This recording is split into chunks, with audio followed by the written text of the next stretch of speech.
Lance Armstrong qui se retourne.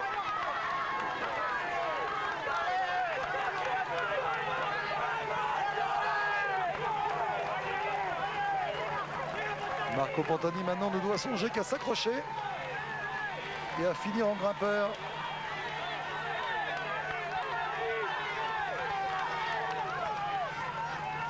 Accélération de Armstrong. Pantani s'accroche. Toujours du vent de côté, du vent défavorable. Attention les photographes amateurs là. Donc Marco Pantani est bien abrité dans la roue d'Armstrong. C'est vrai que c'est difficile de rêver d'un meilleur abri. Alors là, Armstrong n'a pas l'air vraiment décidé. Il est plein de sollicitude pour Marco Pantani.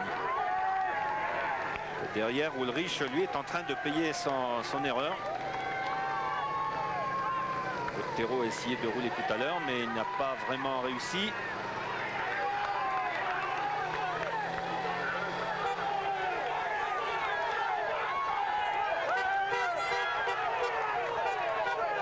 Sauf défaillance, c'est Marco Pantani qui va remporter cette étape. Je vais vous demander comment vous avez deviné.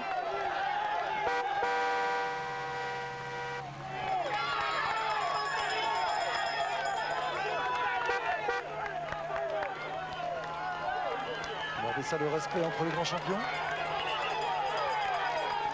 Jean-Paul. 35 secondes de retard pour Viran. Nous sommes derrière lui.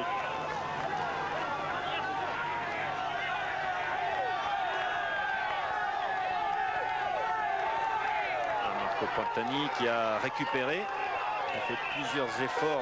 Il y a beaucoup de vent de face, de trois quarts face.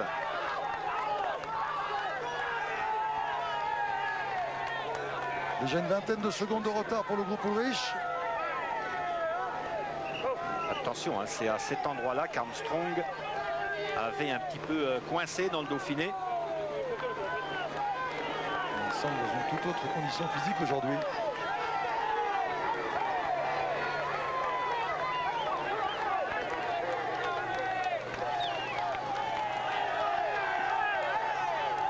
Accélération d'Armstrong.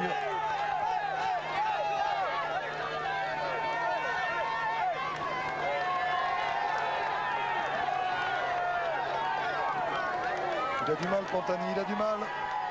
Face au vent. Ah, s'il a une défaillance comme ça, il ne pourra pas aller gagner l'étape. Même si Armstrong ne semble pas décidé à le laisser sur place. Jean-René. Oui, Patrick, 1 kilomètre de l'arrivée pour les deux hommes de tête. Et franchement, on a vraiment l'impression que Marco Pantani aura beaucoup de difficultés à prendre la roue de Lance Armstrong. Lance Armstrong qui s'est mis en danseuse et qui se retourne, on l'a vu à l'instant. Il jette un regard à gauche pour voir où en est Marco Pantani. Et au courage, Marco Pantani qui est assis. Il se redresse maintenant, il se remet en danseuse. On voit régulièrement Lance Armstrong regarder soit à gauche, soit à droite, où se trouve Marco Pantani qui a vraiment beaucoup de difficultés à garder la roue du maillot jaune. On sent aussi très nettement à cet endroit à la fois les effets du vent et les effets du froid, mais vraiment très nettement.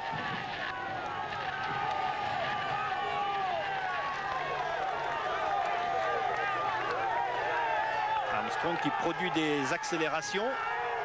Mais normalement, ces accélérations ne devraient pas être néfastes à Pantani. Pantani est un grimpeur qui, lui, au contraire, préfère progresser par à-coup que par un rythme soutenu, mais toujours le même.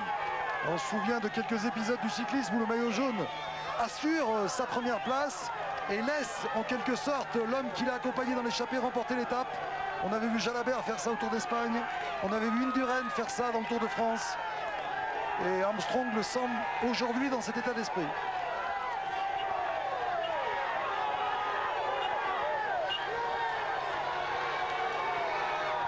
On a vu aussi avec des grimpeurs comme Viran qui accompagnait Ulrich.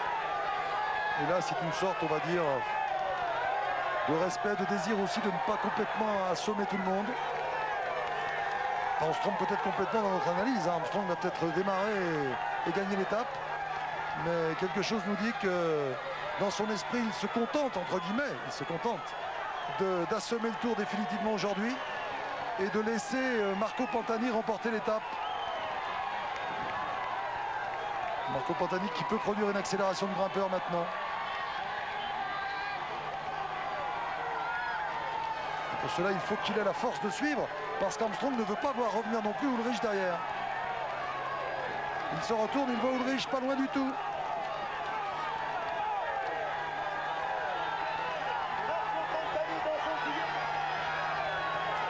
Le regard de Pantani qui se pose les mêmes questions que nous et qui dit il va me laisser gagner l'étape, il va respecter mon rôle de grimpeur, je n'ai plus aucune ambition au classement général.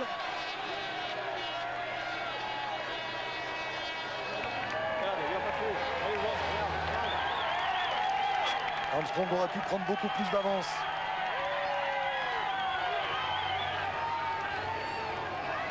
Il est quand même en plein effort, Armstrong. Oui, attends, ils ne sont pas en train de s'amuser non plus. Hein. Non, il ne s'amuse pas non plus. Pantani aussi. Mais je pense que pour Lance Armstrong sortirait en quelque sorte grandi de laisser l'étape à Pantani. Et puis c'est toujours bien dans la suite du tour d'avoir un copain à qui on a fait un petit cadeau et qui se sent redevable.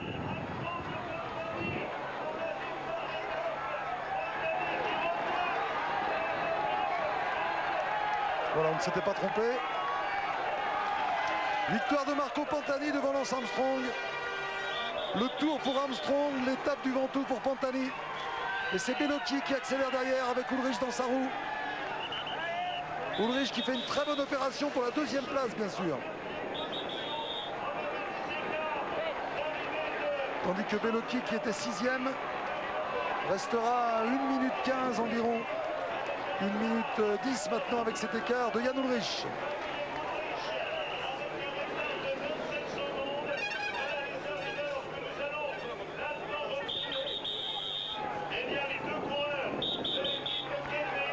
Et bien Bottero et Ras toujours ensemble.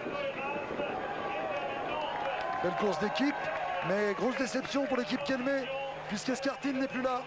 Richard Virenque s'est accroché. Il va faire une très bonne opération au classement général. Mais il rêvait de cette victoire au Ventoux. Il se contentera d'une 7e place, mais fera une très belle opération, on le verra dans quelques instants au classement général.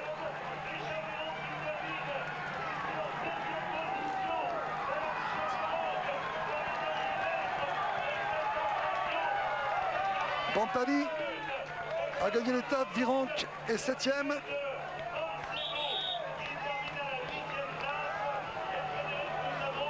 Alors que Mancebo est revenu ici, mais d'où est-il revenu, Mancebo?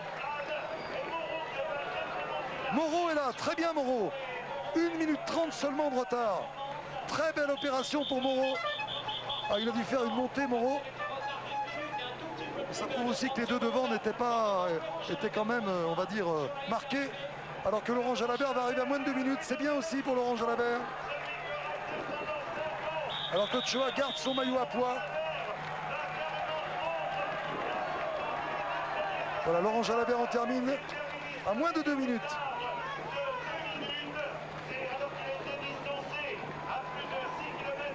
Bellocchi qui fait une très belle opération et qui va revenir 3e du classement général. Moreau gardant, semble-t-il, sa 4e ou 5e place. Nardello, il était 3e, Moreau, il sera 5e, semble-t-il. Car je crains qu'il soit dépassé à la fois par Bellocchi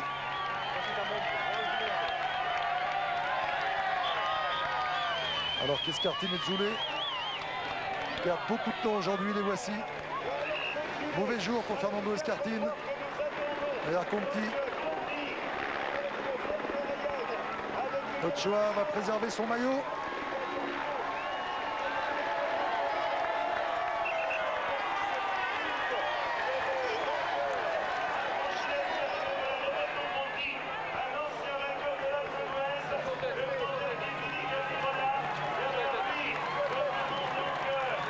Ochoa pour quelques tout petits points, 2 peut-être, alors que Escartin en termine.